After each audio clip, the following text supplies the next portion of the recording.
We're back at Fort Hall Forum. Judge Reuben Lurie is coming out on stage and will entertain questions from our audience. Judge Lurie. Do you know any anti-Vietnam songs? I've heard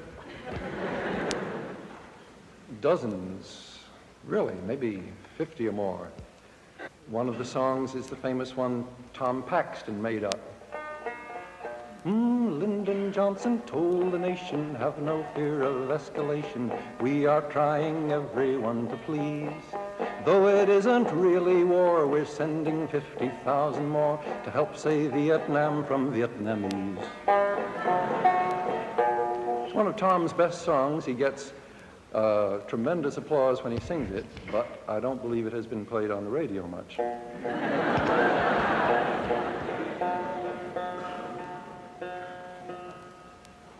Let me sing you one which I made up myself.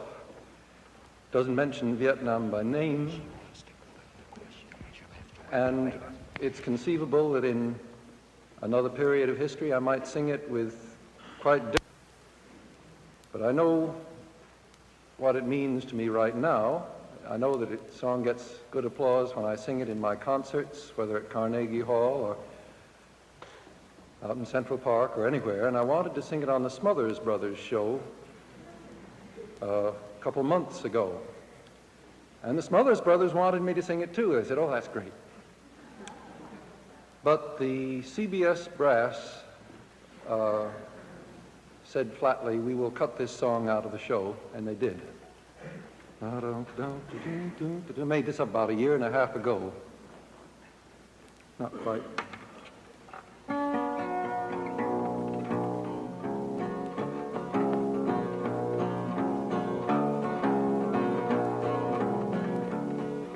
Back in 1942, I was a member of a good platoon. We were on maneuvers in Louisiana one night by the light of the moon. The captain told us to ford a river, that's how it all begun. We were knee-deep in the big muddy, the big fool said to push on. The sergeant said, sir, are you sure this is the best way back to the base? Sergeant, go on, I've forded this river about a mile above this place. It'll be a little soggy, but just keep slogging, we'll soon be on dry ground. We were waist deep in the big muddy, the big fool said to push on. The sergeant said, sir, with all this equipment, no man will be able to swim. Sergeant, don't be nervous, Nellie, the captain said to him. All we need is a little determination. Men, follow me, I'll lead on. We were neck deep in the big muddy, the big fool said to push on. All at once the moon clouded over, we heard a gurgling cry. A few seconds later, the captain's helmet was all that floated by. The sergeant said, turn around, men, I'm in charge from now on. And we just made it out of the big muddy with the captain dead and gone. We stripped and dived and found his body stuck in the old quicksand. I guess he didn't know that the water was deeper than the place he'd once before been.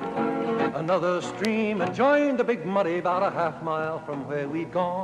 We were lucky to escape from the big muddy when the big fools had to push on. Well, I'm not going to point any moral, I'll leave that for yourself. Maybe you're still walking, you're still talking, you'd like to keep your health. But every time I read the paper, them old feelings come on. We're waist deep in the big muddy, the big fool says to push on.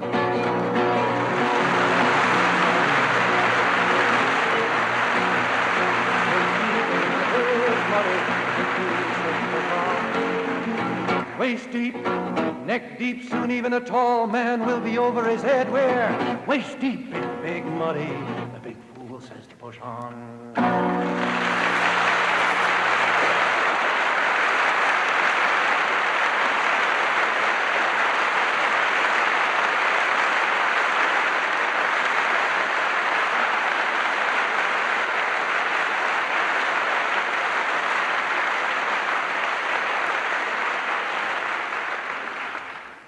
here. Come on.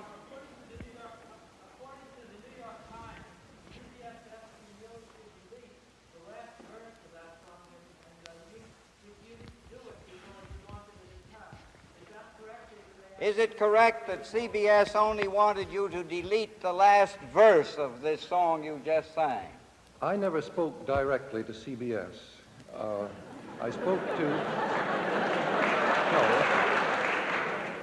No. For the record, we had a rehearsal on Monday, and on Tuesday we had another rehearsal, and I sang this, and the CBS censor who sits in on the rehearsals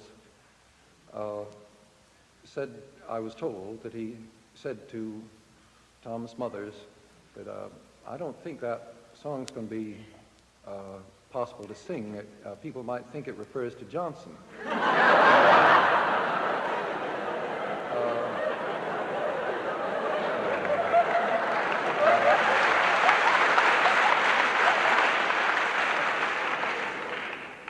Tom Smothers says, "Oh, don't be ridiculous."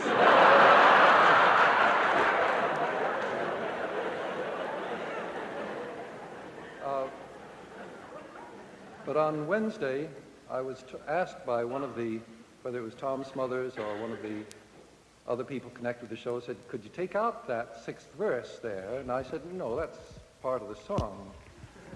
And so exactly what the CBS censor said, I don't know, or what New York said, I don't know. But I was asked at one time, I think it was Wednesday of that week, if that verse could be taken out, and I said no. Finally, on Friday, when the show was taped, we were getting down to the line, and the bargaining was going back and forth, and the phone call went to New York, and the producer said, "Well, Pete, they say they want to cut the song, and we say it's our show, and we're going to put it in." And so we went ahead and put it in on the taping.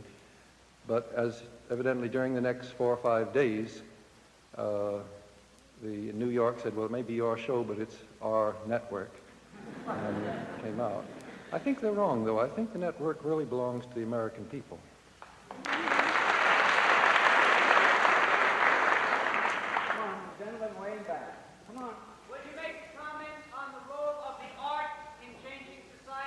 Art, and by art, I agree with you, dancing, theater, poetry, novels, songs, funny papers. All the arts have been used not only to change society, but to preserve society. From the days when human beings lived in tribes, through the days of feudalism and slavery, and capitalism, communism, whatever social system people live in, the arts have never been, quote, just entertainment. Shakespeare was a great entertainer, but he was not just a great entertainer. His plays, play after play, bring out his fundamental ideological position that the happiness of the people depend upon an honest monarch. And today, I think anybody who thinks that the arts should be just entertainment is demeaning the purpose of art in life. Now, this doesn't mean that art is all political. Someone once said, art is a weapon in political progress. Well, it's true, maybe it is, but a bread knife is a weapon. It also cuts bread. And I'd say that art helps us to live by giving us a larger picture of our life. And yet, if it's really good art, it comes back to us and helps us live better. So that the Negro sharecropper who goes to his Baptist church and sings, "Oh Mary, don't you weep, don't you mourn," is lifted out of his own troubles, to think of things that went on 4,000 years ago. But this very song strengthens him in his own situation in the here and now. And my own opinion is that art, at its best, has this dual role of lifting us out of our troubles and also helping us solve them.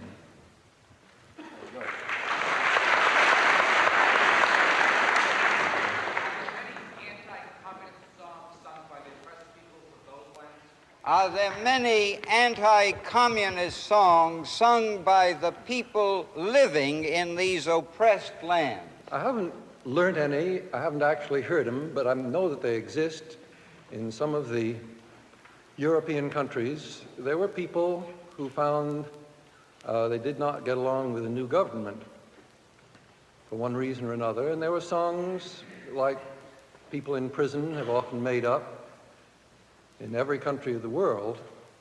There are not generally as many as you'd think, because in many of these countries, for example, we all know of the Hungarian rebellion of 1956, the people in Hungary, some of them might have hated the communist regime. Some of the Hungarians, for the first time, had a relatively happy life. Remember that Hungary had a fascist regime all during the 1920s and 1930s, a highly anti-Semitic regime. So that I can't tell you any more than that. I've spoken to A.L. Lloyd, who's collected folk songs in Romania and Bulgaria, and he said, when somebody asked him that exact question, he said, well, they do exist, but frankly not too many. Probably in England and America you can find songs written by bankers, but there are not very many of them.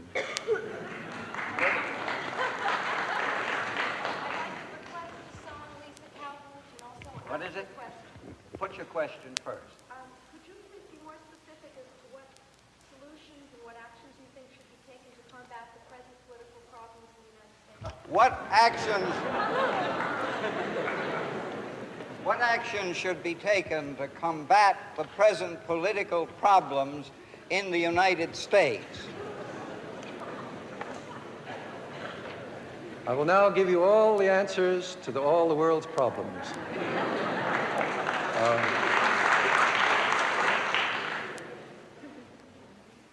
Maybe I should start off with that wonderful opening line of Malcolm X, ladies and gentlemen, friends and enemies. I just can't believe everybody here is my friend, and I don't want to leave anybody out. It's a wonderful opening line. The only thing I'd say is that don't bury your head in the sand. Don't get discouraged. When I was 16 years old, I loved the outdoors, as I still do, but I felt the world was so messed up, the most honest thing to do was be a hermit. And some good people jumped on me like a ton of bricks. They said, what kind of morality do you call that? You're going to be pure yourself and let the rest of the world go to hell? So I cannot answer your question specifically, of course, but I say, whatever you decide to do, don't sit back and say nothing can be done. The people who will tell you the world is going to be finished in a few generations, the human race is going to be all over, throw their cocksureness right back in their face. What makes them think that they are so right? How can they be so certain? They think they know all the answers for certain, 100% sure that there's going to be no human race 100 years from now? I admit it's perfectly possible.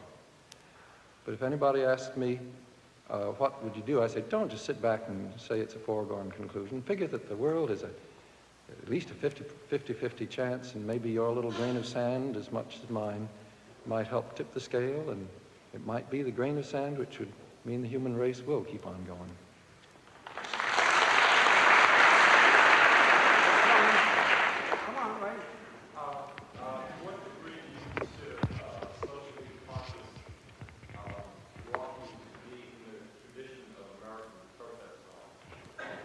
I missed your first words. All quiet, please. Do you consider socially conscious rock music to be in the tradition of American protest? To what degree do you consider socially conscious rock music to be in the tradition of folk music and the fight for social justice?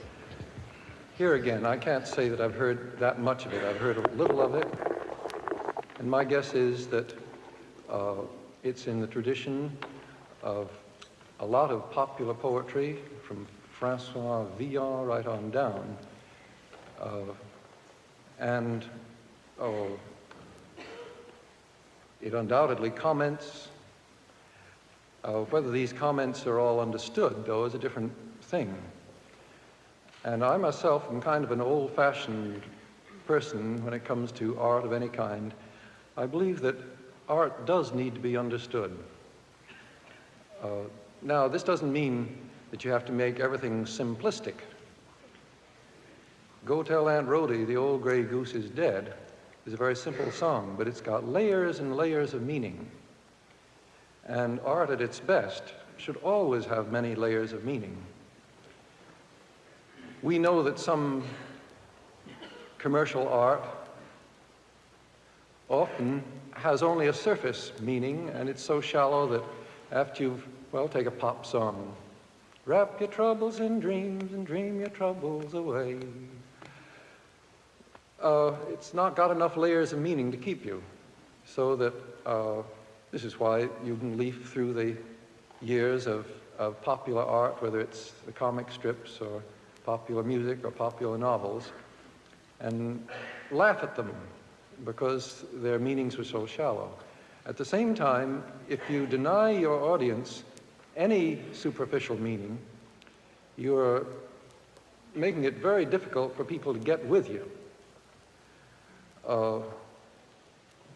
And this, I think, is the fault of a number of avant-garde artists, whether they're painters or writers or musicians. Some of the music schools can produce music which is so complicated to listen to that the average person just turns it down. And sometimes I think this can happen with the music you just mentioned, what they call rock music. That is, there are a lot of people who might be more interested in it if they could figure out what the heck the words are. Come on.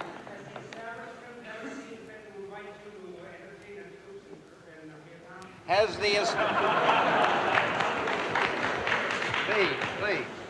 the establishment ever seen fit to invite you to entertain the troops in Vietnam?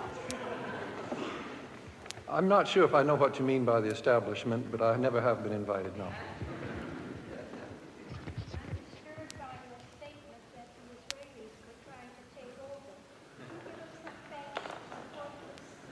facts. This lady says she is disturbed by your statement relative to the Israelis and the Egyptian and the Arab population in Israel, and she would like to have you support that statement. If I can remember what my exact words were, I'll try and reconstruct it. I said, if the Israelis would admit the injustice that was committed when they decided that they would become they would start a new nation where 1 million people already lived. Vermont is approximately the size of Israel minus the Negev desert. Vermont has 400,000 people in it. There were 1 million farmers and small townsmen in Palestine at the time the Zionists decided that this would be where they must establish a national home. Now, in many ways, I tend to agree with them that after 2,000 years of never being allowed to be a first-class citizen anywhere, not in Spain, not in France, not in Germany, not in Russia, not in Poland, not in England, not in America, the Jews had a right to want to find one little spot in this earth where they could be first-class citizens. And surely their ancient homeland, which they remembered for 2,000 years and refused to forget for 2,000 years. That's a long, long time. Sure, that would be the logical place. At the same time, not to realize that there were 1 million people there, I think was very foolish. Why didn't they insist that every new settler learn the Arab language? Why didn't they? Martin Buber said they should, but they didn't listen to him.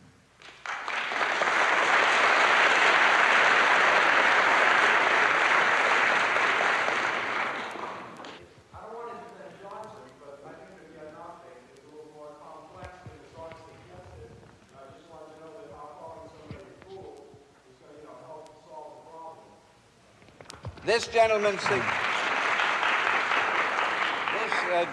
suggests that he believes that the Vietnam situation is a little more complicated than what would appear in the song that you sang. First of all, he also says, and this is the barb, that he doesn't quite see how referring to anybody as a fool helps solve the problem. I am a fool. I'm a criminal fool. Maybe the whole human race is. That song did not mention Vietnam once.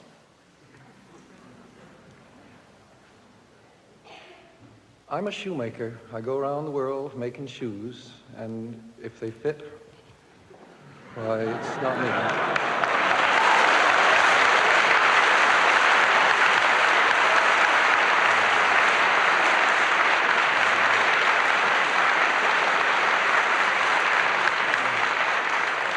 Now, I'll agree. Vietnam situation is very complicated, and I think probably that one of the greatest dangers in the world is what this thing we call oversimplification. When I was at Harvard 30 years ago, I listened in on one of the lectures of Alfred North Whitehead, a wonderful little old man. He said he would inscribe above the entrance to every university, strive for simplicity, but learn to mistrust it. Oh, I agree with that.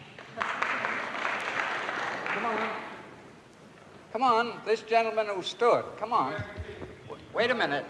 Oh, wait a minute, please. All quiet, please. Do you advocate the violence of the March on Washington as a mechanism to war in Vietnam? Do you advocate violence and the March on Washington as a means of protest against Vietnam? I've never advocated violence ever myself, although I was in an organization once that advocated violence for 3.5 years, and I think under similar circumstances I would have joined this organization again, because it was an extreme situation. I don't think I'd ever join it again, but between the year of 1942, 1945, I was in the U.S. Army fighting Hitler.